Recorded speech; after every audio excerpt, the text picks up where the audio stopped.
Hey everyone. So yesterday marked the end of the worst first quarter ever in the stock market and the worst quarter since 2008, with the S&P losing 20% and the Dow plunging 23% for the quarter. People are uncertain about the degree of impact that the current environment will have on the economy. Most will agree that it's going to get worse before it gets better. It's just a matter of how much worse and for how long. While I don't know the answer to these questions, I know we will get through this and am certain stocks will outperform over the long term. This is why I am rapidly deploying cash on dips into high quality companies I believe will come through this downturn stronger than before. As a recent college graduate, I have a long time horizon ahead for my investments. Therefore, I can wait for gains to materialize and can handle short term market dips, or even crashes in this case. My best advice: if you have money available that you will not need in the next 5 to 7 years or longer, invest it into stocks. For those who are not interested in researching companies or simply don't have the time, stick with an index fund that tracks the S&P 500 as your primary investment vehicle. Good examples of this include ticker symbols VOO and SPY. And here's a secret: VOO is better because they charge lower fees. And for those who do have the time or are interested in individual stock investments, here are my current top 5 holdings. Number 1, Apple. So Apple was my first investment ever. When I was 10, I became interested in Apple with the launch of the first iPhone, recognizing the potential for the company. As someone who was fortunate enough to at least understand what the stock market was, I decided to throw what little money I had at the time into Apple stock. Fast forward to today, and I still own most of my original shares and have added to my position in recent years, making it my largest holding. Why? Well, for a few reasons. One, they are the premier consumer products company in the world. Likely everyone you know has owned or knows someone who owns an Apple product. When your device breaks, what do? You likely buy a new one. For many, an iPhone is their most used possession. And once you enter the Apple ecosystem, the cycle begins. You buy the Apple Watch, then the AirPods, the Mac, the iPad, Apple Music, the list goes on. I'll admit that Apple may be challenged in the short term given the current environment, but I have no doubt that on the other side of this, customer demand will return. And if shares continue to the low 200s, I'm a buyer. And up at number 2 is MasterCard. So MasterCard was actually my second investment ever. MasterCard, a payment processor that many of you are likely familiar with, simply charges a small percentage fee on each transaction when a payment using one of their branded cards hits their payment network. Think about the number of transactions that occur at various businesses throughout the day and throughout the world. Okay, not right now, but then consider the percentage of those transactions that involve a credit or debit card. Likely, a good percentage of those transactions involve a MasterCard. In fact, MasterCard processed $5.9 trillion in gross dollar volume in 2018. Though not as prevalent as Visa, MasterCard has some of the best payments technologies, both developed and acquired, and is the faster grower of the two. Also consider that Apple chose MasterCard as their partner for the Apple Card. As one of the best, Apple is going to partner with the best. And given the great underlying fundamentals of this company, I've added shares of MasterCard in recent weeks. And up at number 3 is Nvidia. Likely those who are most familiar with Nvidia are those who play PC video games.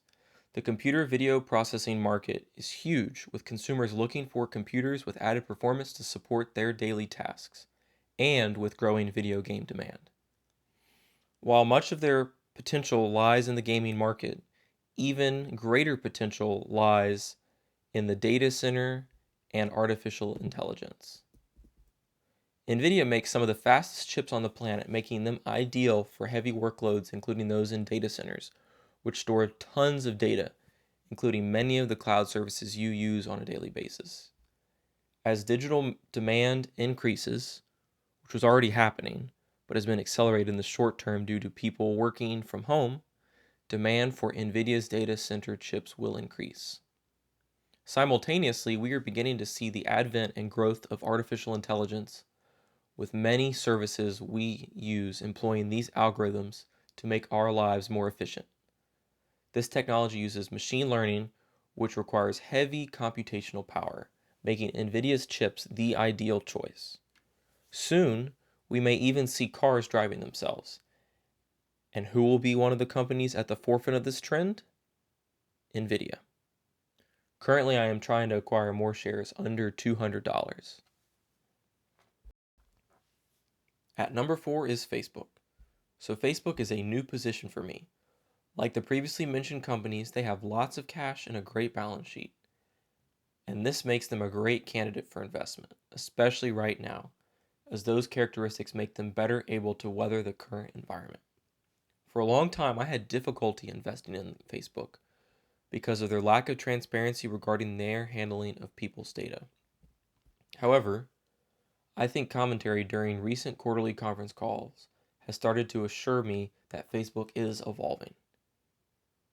Also, they recently have given significant sums of money to small businesses to help keep their businesses afloat and employees employed during these difficult times.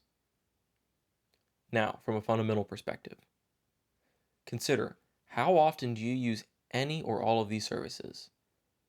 Facebook, WhatsApp, and Instagram. These services provide a great way for people to share experiences with others and simultaneously add to Facebook's revenue through non-obtrusive and usually very clean-looking ads that are paid for by businesses. Facebook and Instagram ads are also much more accessible to the startup or small business because they are not expensive when compared to other mediums. But because Facebook has billions of users on their platform daily, they can generate significant ad volume. And with Facebook's large cash position, they can continue to innovate, invest in new technologies like Oculus, purchase new platforms, or copy competitors to stay ahead of the curve. I'm currently trying to buy Facebook under $150 per share. And last at number 5 is Tesla. From a valuation perspective, Tesla is hard for me. You can't easily use traditional valuation metrics like future cash flows to determine a good price to buy the company's stock. However, they are in all the right businesses: electric vehicles, self-driving cars, and solar energy. And they are miles ahead, pun intended, of the competition in battery and self-driving technologies, giving them a very wide moat. They also have a much better balance sheet and faster growth than other auto companies, making them the likely winner. In recent years, I've begun to feel that Tesla feels a lot like Apple did 1 decade ago. They're disrupting an existing industry and innovating much faster than their competition, defining what the future will look like. Combining their future prospects with the belief that a company like Apple will buy Tesla in the unlikely future that the company fails makes me very comfortable owning shares.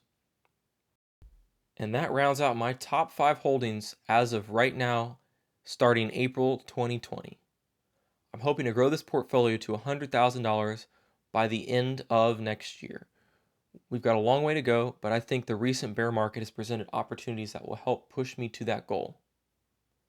To follow along on this journey, please subscribe and smash the like button if you enjoyed the video, and comment below what your top 5 holdings are. Catch you all in the next one.